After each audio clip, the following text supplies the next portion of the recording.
Chapter 15, Mishnah 8. The Mishnah returns to a new topic, laws of Tumah that apply to a grave.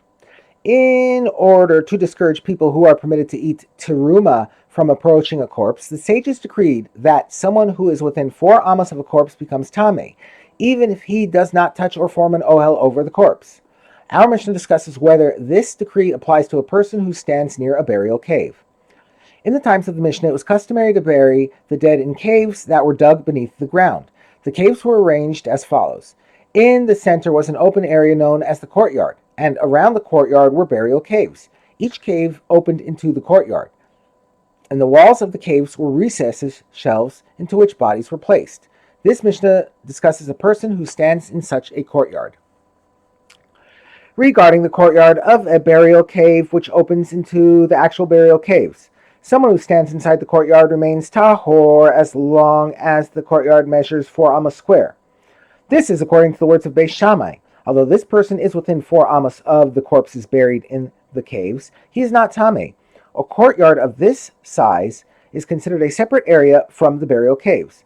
And the decree that anyone who comes within 4 amos of a corpse becomes tameh does not apply to a person who is in a clearly defined separate area from the corpse.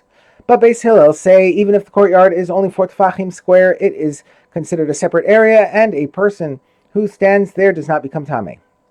We learned in chapter 2, Mishnah 4, that the cover of a grave, known as a golel, transmits tumah through contact and through ohel. Our Mishnah discusses the law when an object is used as a golel, but only part of it actually covers the grave. A beam was used by someone as the golel of a grave. However, only part of the beam covers the grave, while the rest extends beyond the grave, whether the beam is standing upright or whether it is lying on its side. Only the part that is over the opening of the grave is considered a golel and is tameh.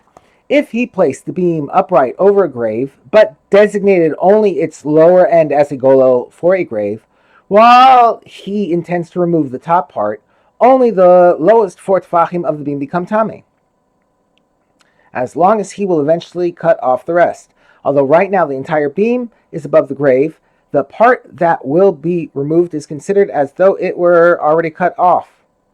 It is therefore not part of the golel and remains tahor. Another opinion, Rabbi Yehuda says the entire beam is 1 unit. Even if the person intends to shorten the beam, the entire beam is considered a golel until it is actually cut.